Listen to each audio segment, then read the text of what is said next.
There's a term which I use for explaining this to our clients called the espresso machine, which I stole it from Perry Marshall, who's another great consultant. So he says if you walk into a Starbucks, a lot of the Starbucks have an espresso machine up on the countertop, and it's not there just to look pretty. They have a price tag on it so you can buy it. It was like, why would you go into Starbucks and buy an espresso machine? Well, because they know that for every like 10,000 people who come into a Starbucks, they'll go, can I have my skinny latte, a bag of beans, and that espresso machine? Because I love Starbucks Oh, so much. I want the interesting. Starbucks experience at home. So like what I'm saying here is that a lot of people, Yeah. they've got these amazing products, but they just don't tell anybody about them. They don't put their espresso machine on display. So all you Right. did there was like, I've got this course, I'll just put it out to people and see what happens. Do you mind me asking, like, what sort of volume of these courses were you selling? And do you mind me asking, can I ask how much? Yeah, I wasn't selling them at a huge volume actually, because I was just doing them to my email list. For example, the first course I did was the Write a Better Website course. It had a different name at that time. I don't know why. I didn't obviously name it that from the get-go because it's clearly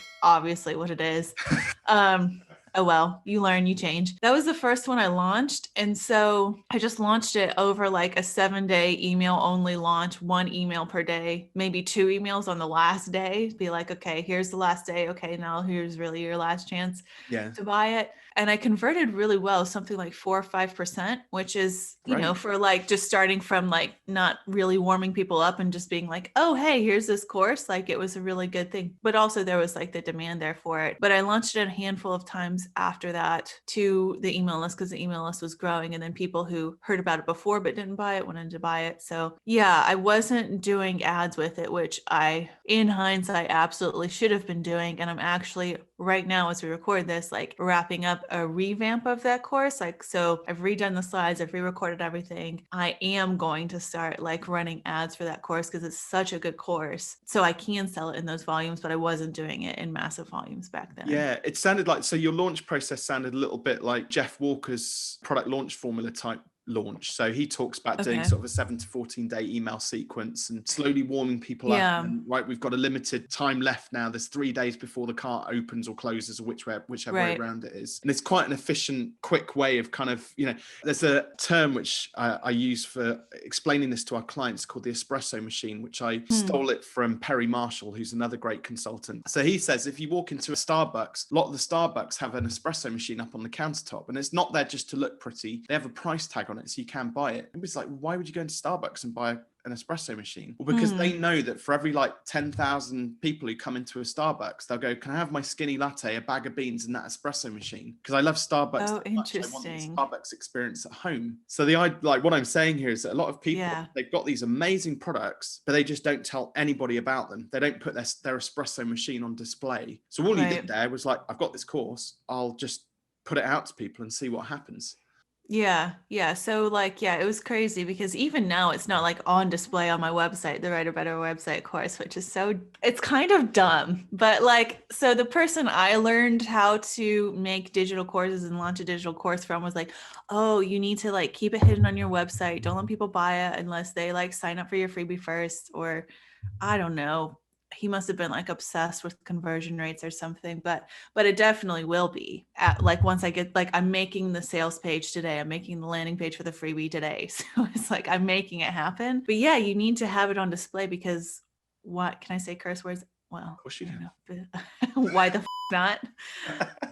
Like why the not? Why wouldn't you have it up there? And then if people don't buy until the launch, they don't buy until the launch. But it's like really wants to know how I write web copy, they can find out and they can buy it. Yeah, absolutely. And so this has kind of led you to, sounds a bit sort of accidentally on purpose, but it's led you to kind of create a nice sort of side hustle with some passive income. How Yeah. successful has that been? And what's your sort of personal approach to generating passive income? Yeah, I really like that accidentally on purpose phrase. I feel like that's my whole career.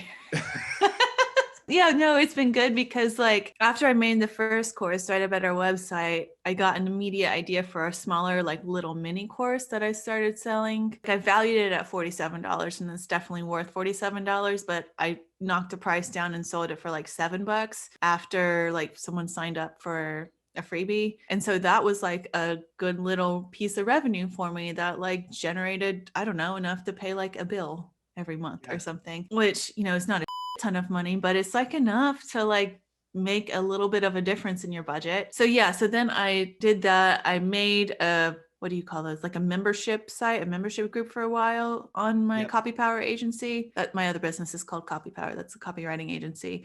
And so every month for them, I would make a small little digital training that I could then sell as its own training. And that's where the blogging with balls. Sorry, go ahead. I was just going to say that, many entrepreneurs talk about kind of, or they see that the successful entrepreneurs have multiple streams of revenue come in. And I think you can look at those big words and assimilate that they've got to be carrying big, weighty numbers of revenue coming through for each of those multiple streams of revenue. But it's not necessarily the case, is it? Because if you've got a successful consulting business, if you've got a successful freelance copywriting business as well, plus the agency side of it, plus you've got an extra bit of cash coming through. I call it beer money, basically. You've got beer money coming in through other. That's a good way to describe it. Yeah, that little mini course was beer money.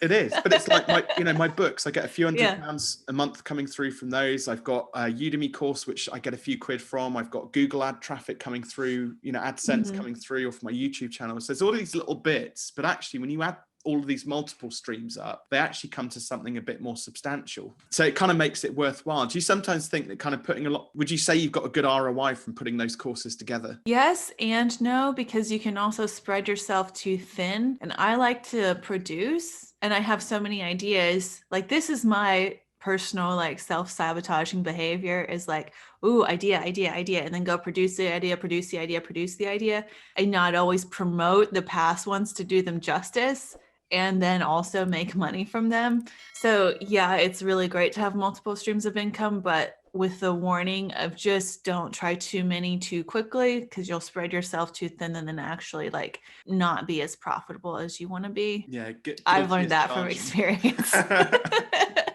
Guilty as charged, Your Honor. I've been there, done that as well. I think everybody does at some point, don't they?